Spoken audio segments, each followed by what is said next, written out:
Assalamualaikum warahmatullahi wabarakatuh.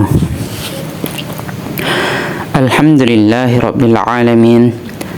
Wassalatu wassalamu ala asyrafil anbiya'i wal mursalin Sayyidina Muhammad wa ala alihi wa sahbihi ajma'in, amma ba'd.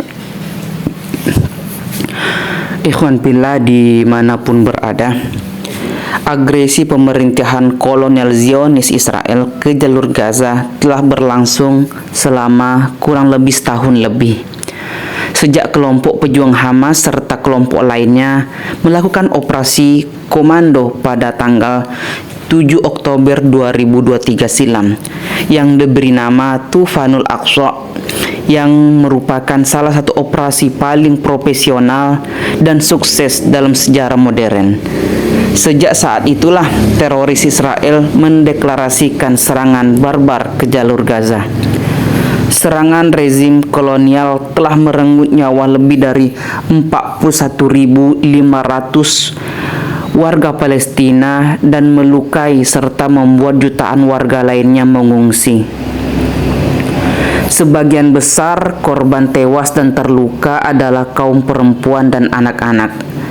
11.000 orang hilang dan diduga tewas di bawah reruntuhan bangunan di seluruh Gaza. Bahkan saat ini rezim Israel yang rasis dan fasis ini tengah melakukan serangan ke darat ke selatan Lebanon. Pembantaian ini terjadi dengan dukungan Amerika Serikat serta negara-negara barat dengan memasok senjata yang mematikan dan dilarang secara internasional kepada pasukan penduduk. Negara-negara itu adalah Inggris, Jerman, Prancis, dan lain-lainnya. Salah satu pertanyaan, mengapa bangsa yang satu itu begitu bengis, kejam, dan tak berkemanusiaan, bak monster yang sangat mengerikan? Mengapa bangsa Yahudi begitu tega melakukan genosida atau pembantaian besar-besaran? Al-Quran telah memberikan sejumlah sebab seseorang berbuat zalim. Mari kita simak agar kita tidak menjadi pelaku kezaliman seperti bangsa Yahudi ini. Yang pertama, menantang dan berpaling dari ayat-ayat Allah Subhanahu wa taala. Sehubungan dengan hal ini, Allah Subhanahu wa taala berfirman, "Bal huwa ayatun bayyinatun fi suduril ladzina utul ilm wa ma yajhadu bi ayatina illa zalimun." Sebenarnya Al-Qur'an itu adalah ayat-ayat yang jelas di dalam dada orang-orang yang berilmu. Hanya orang-orang yang zalim yang mengingkari ayat-ayat kami. Quran Surah Al-Ankabut ayat 49. Al-Quran bisa menjadi sumber ilmu bagi orang yang di dalam hatinya ada iman kepada Allah Subhanahu wa taala. Tapi Al-Quran tidak berguna sedikit pun terhadap orang-orang yang melakukan kezaliman.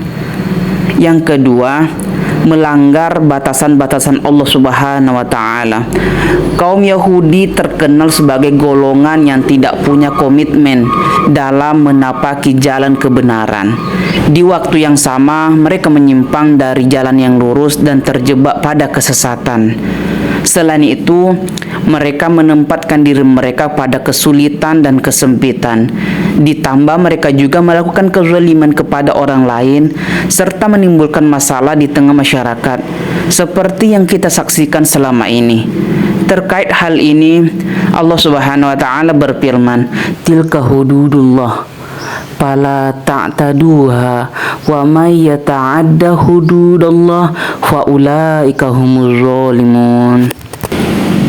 Itulah hukum-hukum Allah, maka janganlah kamu melanggarnya. Barang siapa melanggar hukum Allah, maka itulah orang-orang yang zalim. Quran Surah Al-Baqarah ayat 229. Ikhwan fillah dimanapun berada. Yang ketiga, mengikuti orang-orang kafir. Salah satu sebab lemahnya pemimpin-pemimpin negara Islam di hadapan Israel adalah mereka dikuasai oleh orang kafir dari berbagai banyak aspek ekonomi, politik, ideologi, dan lain-lain sebagainya.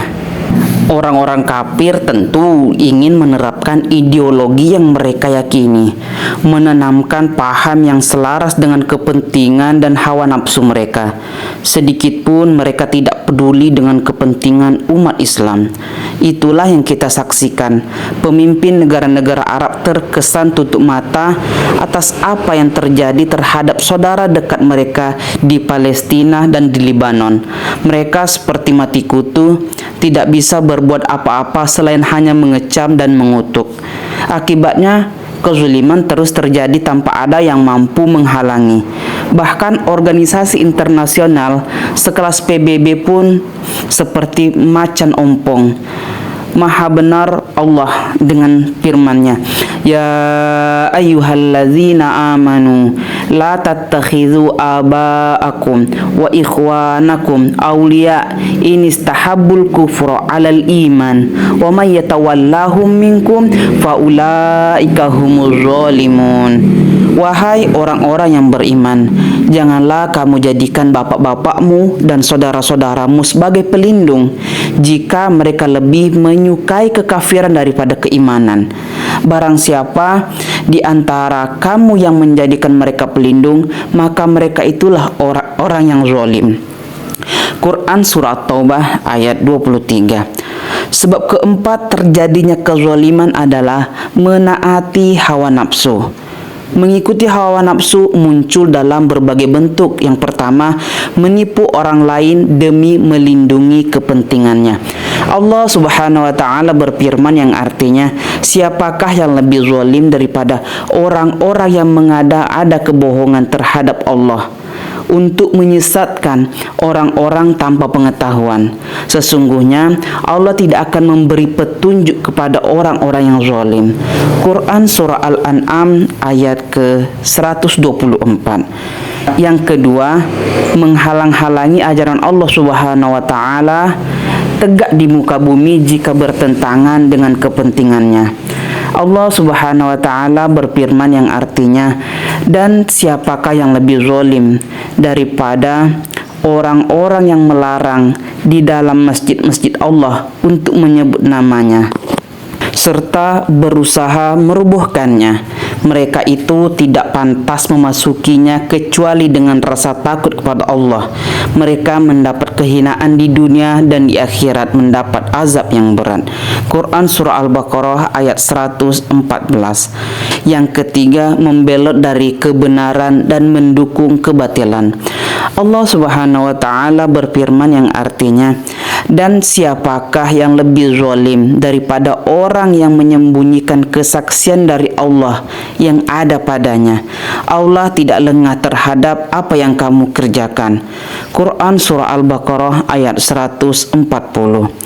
Ikhwan fillah dimanapun berada, inilah beberapa sebab mengapa manusia bisa melakukan kezaliman, termasuk khususnya kaum Yahudi, yang membuatnya menjadi bangsa yang buruk di dunia dan di akhirat. Al-Quran banyak menceritakan ihwal kekejaman kaum Yahudi sejak ribuan tahun silam. Para nabi dari bangsa mereka sendiri juga banyak yang mereka bunuh. Hal inilah yang menjadi petunjuk bagi kita untuk bisa memahami kekejaman bangsa Yahudi yang dipertontonkan secara vulgar tanpa ada yang bisa menghentikan. Selain itu, sebagai pengingat diri kita umat Islam untuk tidak mengikuti sebab-sebab kezaliman sebagaimana yang terjadi pada kaum Yahudi.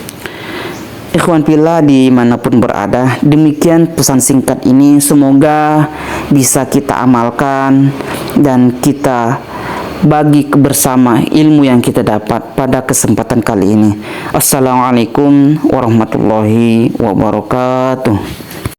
Terima kasih sudah menonton ceramah singkat ini sampai selesai. Subscribe sekarang dan klik tombol loncengnya agar kamu tidak ketinggalan notifikasi tentang materi menarik dan nasihat yang bermanfaat lainnya. Bagikan video ini ke teman-temanmu dan ajak mereka juga untuk subscribe.